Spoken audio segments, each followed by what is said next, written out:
Alors je suis Camilia Belagiri, je suis étudiante en communication et management à Saint-Quentin en Yvelines. Et moi c'est Noah Bouktib, je suis en master spécialisé en management dans les pays du Sud, à Paris. Ok, toutes les deux en fait on a mené le projet Les 3 luttes de l'Atlas, donc ça se déroulait au Maroc, dans les montagnes de l'Atlas. C'est un projet à visée humanitaire, donc on a distribué des denrées alimentaires et des vêtements, donc principalement des bottes dans les montagnes. On s'est tourné vers Cœur Engagé en fait parce qu'on est tombé sur l'appel à projet sur internet en fait, tout simplement au fil des recherches.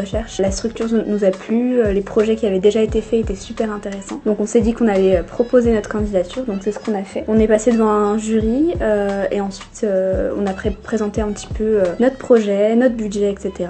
Et après ce jury-là, on a eu une réponse positive. Donc on s'est rendu à la remise des prix, etc. Et on a pu partir justement au Maroc.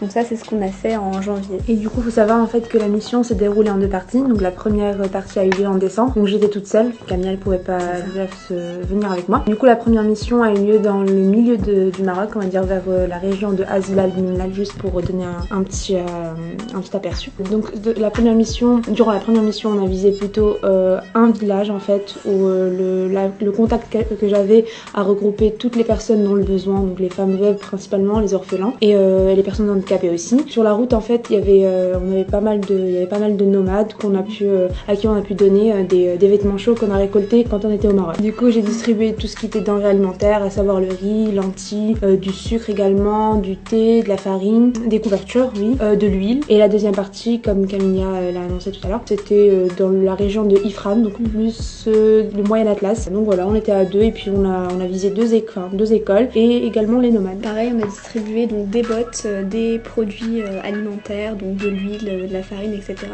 Et on a eu le temps aussi un petit peu d'échanger du coup avec les personnes qui étaient présentes. Du coup, en repartant, vu qu'il nous restait des vêtements, etc. à donner, on s'est arrêté pour les distribuer aux nomades. Mais l'expérience c'est super intéressante parce que les nomades par exemple, elles ont été super chaleureuses. C'était des femmes en fait qu'on a croisées et du coup elles nous ont invités dans leur tente, etc. Donc on a vraiment pu discuter, même s'il y avait une petite barrière de la langue. Parce qu'elle parlait, berbère. Ouais. Elle parlait berbère alors que nous on parlait plutôt arabe. Je me débrouillais un petit peu en berbère, mais voilà. Elle se débrouillait aussi en arabe aussi. Ouais. Mais voilà, au final on a pu établir une communication et puis une bonne conversation. Surtout avec les deuxièmes femmes, enfin le deuxième groupe de femmes qu'on a croisé, on a vraiment passé du temps avec elles. Elles ont été adorables, elles nous ont offert du pain. Pour la petite anecdote, on leur avait apporté des bottes en fait et c'est arrivé juste après qu'en fait les bottes de leur enfant se soient déchirées et du coup elles pouvaient pas leur en racheter. C'était les bottes d'un petit garçon qui s'appelait Kamel. Trop content.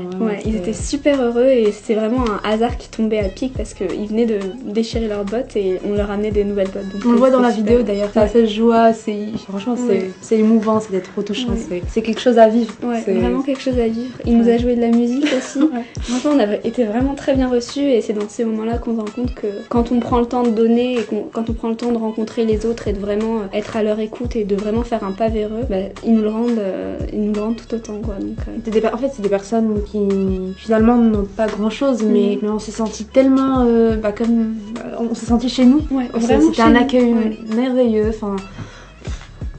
Les images parlent d'elles-mêmes, et les vidéos également. Et je pense que la plus belle partie du voyage, en fait, c'était justement ça, c'était les échanges qu'on a pu avoir. C'est vraiment ce qui nous a le plus marqué, je pense. Exactement. On voulait remercier l'OMJA et le dispositif Cœur Engagé pour leur aide. C'était un grand soutien et franchement, sans eux, on n'aurait pas pu réaliser tout ça. Voilà, un grand merci.